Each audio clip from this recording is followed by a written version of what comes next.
doing, guys? So today we're looking at kind of reviewing a little bit about the lubrication system, oil viscosity, temperature effects of it. You know, I was on page 278, 279, your book. Kind of covered that extensively about oil sending units, the oil service rating of oil, how we got make sure it has a SAE stamped on it, and an API rating, which is governed from the American Petroleum Institute. So we want to make sure that we understand, you know, the whole purpose of the lubrication system, how it's supposed to help with cooling the engine with metal parts, with putting extra detergents inside to help the longevity of metal parts that are moving in an engine, especially the severe ones around the crankshaft and the pistons, inside the piston cylinder walls, as well as the camshaft area and the camshaft bearings, and how oil travels from, you know, from the oil pan down from the sump to the oil pump to the pressure relief valve to the filter, then to the main galleries, which are the crank journals and the cam journals, and then oil travels all the way up to the valve train assembly, and then it comes back to the drain backs all the way back down to the oil pan.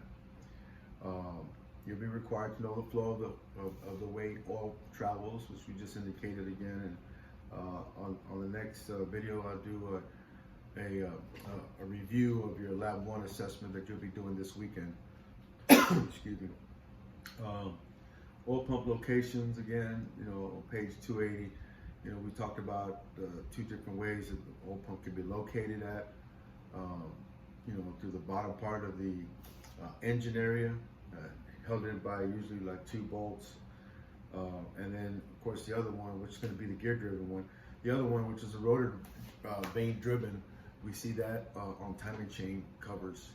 Okay, so PRV purpose, you know, what's the purpose of the pressure relief valve? Is to help with regulating the pressure. When we get RPM, of course, that pressure will go up. It should go up if it's working correctly. What happens when the oil pressure relief valve is stuck open, and what happens when it's stuck closed, which can cause some serious issues. You know, if it's stuck closed, we can have some severe high pressure issues take place there. They actually can cause an oil filter just to blow up completely and cause some issues with excessive high pressure. If we have, of course, it's stuck open, when we give it throttle, the oil pressure will reduce and cause oil starvation. And we can hear that in the valve train assembly, because remember, the valve train assembly is the last place where oil gets traveled through. So just kind of keep that in mind. When we start hearing noises and tappet noises on the top of the engine consistently on both sides, you know, we're looking at probably some oil starvation problems, and that would be a warranted need to do an oil pressure test. Typically, oil pressure range about 15 psi, 25 psi, somewhere around that range. 10 psi to 60 psi we're looking at. Sometimes we see it steady at 40 off the top of the head. But, you know, minimum psi that needs to be required is 5 psi, okay, on startup. We're going to see that when we crank. On crank mode, we should see 5 psi at least. If we don't see 5 psi, it's less than that. The way the oil pressure sending units work now on today's vehicles, if we don't see a minimum of 5 psi, 2 to 5 psi, the fuel pump will not work, because the oil sending unit now works with the fuel pump relay.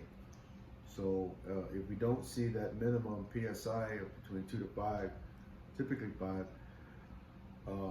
the vehicle will not start. So now you have a no start situation.